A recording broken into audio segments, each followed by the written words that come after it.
भुट्टो हुकूमत को बरतरफ करके इक्तदार पर कब्जा करने वाले जनरल जियाउल हक के तारीख तरीन मार्शल्ला दौर में जब एक तरफ प्रोफेसर वारिस मीर उर्दू अखबारात में अपनी फिक्र अंगेज तहरीरों के जरिए अवाम के लिए उम्मीदों के दिए जला रहे थे, तो दूसरी जानिब मारूफ इनकलाबी दानिश्वर और लिखारी अहमद बशीर रोजनामा डान में बुल्ले शाह के फर्जी नाम से अपने कॉलमों में बैनुस्सतूर जिया जनता का अवाम दुश्मन एजेंडा बेनकाब करने में मसरूफ थे। लेकिन फिर एक रोज वारिस मीर अचानक इस दुनिया से रुखसत हो गए। अहमद बशीर ने अपने दोस्त की याद में डॉन में बुल्ले शाह के नाम से जो कॉलम लिखा, इसका उन्वान था he died with his boots on, यानी वो आखिरी दम तक लड़ते हुए मारा गया। अहमद बशीर ने लिखा कि मेरे दोस्त वारिस मीर का खमीर अवाम में से उठा था और इसीलिए इस दरवेश का जनाजा लाहौर में फैज अहमद फैज के बाद सबसे बड़ा जनाजा था, जिसे इसके नजरियाती दुश्मन भी कांधा देने आए थे। वजह यह थी कि तमाम तर इख्तलाफात के बावजूद वो इसकी फिक्री दयानत के कायल थे और इसकी हक गोई और जुर्रत से मरऊब थे। वारिस मीर को हमसे बिछड़े कई अशरे बीत गए, मगर आज भी उनकी पुरमगज और फिक्र अंगेज तहरीरों का मुताला करें तो इनमें ताजगी का अंसर नुमाया नजर आता है। उन्होंने जिन भी मौजुआत पर लिखा वो आज भी ताज़ा ही लगते हैं। हालांकि उनके दौर में ज़राए इब्लाग महदूद थे, केबल थी न इलेक्ट्रॉनिक और सोशल मीडिया, फेसबुक थी न यूट्यूब, मोबाइल फोन था न गूगल का नामो निशान, बस चंद एक अखबारात थे या फिर हर वक्त हुकूमती मदहसराई करता हुआ सरकारी टेलीविजन और रेडियो। इस दौर में अखबारात पर सख्त तरीन सेंसरशिप आयत थी, क्योंकि एक फौजी आमिर जमहूरी हुकूमत का तख्ता उलटकर इख्तिदार पर काबिज हो चुका था। इस दौर में इस जिया मार्शल्ला के खिलाफ मज़ाहमत करने वाले सियासी कारकुनों को कैदोबंद की सहूबतें बर्दाश्त करना पड़ती थीं। आइन मुअत्तल था, जमहूरी सरगर्मियों पर पाबंदी थी, सच लिखने वाले सहाफियों के लिए ताज़ियाने थे और बास को तो इस दौर में बाकायदा कोड़े भी मारे गए। इसके अलावा जिया के हवारी बेजमीर और कलम फरोश सहाफियों को पालने पोसने का अमल भी जारी था। मजहबी इंतहा पसंद और दीन इस्लाम के नाम पर सियासत करने वाली एक जमात इन दिनों जिया की नाजायज हुकूमत की अंधाधुन हिमायत कर रही थी और सरकारी सरपरस्ती में इंतहा पसंदी को फरोग दिया जा रहा था। इस्लाम के नाम पर मुल्लायत को परवान चढ़ाया जा रहा था और हर नई सोच और फिक्र को मगरिब जदगी का नाम देकर कुचला जा रहा था। जनरल जिया इसके इर्द इस्लाम के नाम निहाद ठेकेदारों से अपने इक़्तिदार को तूल देने के लिए हिमायत हासिल कर रहा था।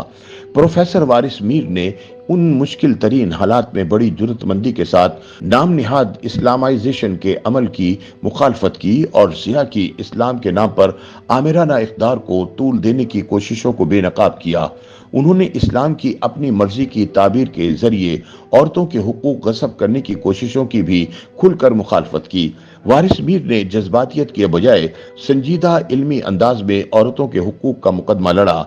उन्होंने इस्लामी तालीमात के अमीक मुताले और तहकीक के बाद अपना तवील सिलसिला मज़ामीन शुरू किया, जो इनकी वफात के बाद क्या औरत आदि है के उन्वान से किताबी शक्ल में शाया हुआ। प्रोफेसर वारिस मीर ने बुनियादी इंसानी हुकूक, जमहूरियत और आईनी बालादस्ती के हक में अपना कलम कलाशनकोफ की तरह चलाया। उन्होंने जिया के नाम निहाद शरीयत बिल की शिद्दत से मुखालफत की।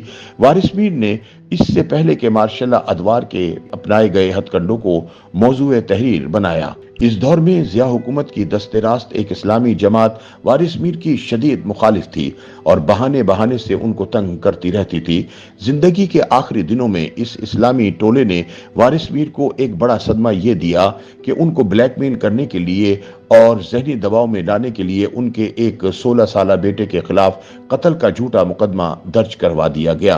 बाद में ये केस झूठा साबित हुआ, लेकिन तब तक वारिस मीर शदीद जहनी अजियत का शिकार होकर इस जहान फानी से जवां उम्री में ही रुखसत हो चुके थे। प्रोफेसर वारिस मीर के अपने अल्फाज में एक सच्चा और खरा दानिश्वर अपने अहद से जुड़ा होता है। वो असली मसाइल पर बात करता और बेहतर मुस्तकबिल के लिए अवाम उन्नास की फिक्री रहनुमाई करता है। वो आज के हालात और वाकयात का तज्जिया करते हुए मुस्तकबिल में झांक लेता है और इसकी खबर देता है। वारिस मीर ने भी अपने अहद में आइन शिकन जियाउल हक और इसके परवरदा मजहबी हलकों की फैलाई हुई तंग नजरी और जहालत को मौजू बनाया और बताया कि ये एक सेहतमंद माशरे के लिए किस कदर खतरनाक है। आने वाले वक्त में उनका लिखा हुआ हर हर्फ दुरुस्त साबित हुआ। यही फिक्री तंग नजरी, शिद्दत पसंदी और रिजत पसंदी बाद में इंतहा पसंदी और फिर दहशत गर्दी में बदल गई, जिसने पाकिस्तान के चप्पे चप्पे को लहू रंग कर दिया। वारिस मीर अपनी जान की परवाह किए बगैर मार्शल्लाह के हवारियों के खिलाफ कल्बी और इल्मी महज पर बरसरे पैकार रहे। वो मुसलमानों को जदीद साइंसी उलूम के हुसूल पर कायल करते और मसाइल और मामलात में साइंसी और अक्ली अंदाज अपनाने पर जोर देते। वारिस मीर एक हमा जहद शख्सियत के मालिक थे। वो एक ऐसे उस्ताद, सहाफ़ी, दानिश्वर और मुकर्रर थे जिसने अनगिनत मौज़ूआत पर कलम उठाया और कौम की फिक्री रहनुमाई का फरीज़ा जुर्रतमंदी से सरअंजाम दिया। वो अपने नजरियात की अमली शक्ल थे। उनकी सिर्फ 48 वर्ष की उम्र में अचानक और पुरस्रार मौत पर एक जमाना मलूल था। वारिस मीर की जंग दरअसल जहल, जुल्मत, तंग नजरी, इंतहा पसंदी और आमरियत के खिलाफ थी। वो उम्र भर अपनी तहरीरों और तकरीरों के जरिए हुर्रियत फिक्र के चिराग जलाते रहे। अपने नजरियात का प्रचार उनके लिए जिंदगी और मौत का मसला होता और ऐसा हो ही नहीं सकता था कि जिस बात को वो दुरुस्त समझते हों इसे जबान पर या ज़ब्ते तहरीर में ना लाए। पाकिस्तान में ऐसे दानिश्वर कम ही गुजरे हैं जिन्होंने अपने नजरियात के लिए अपनी जान की भी परवाह न की हो।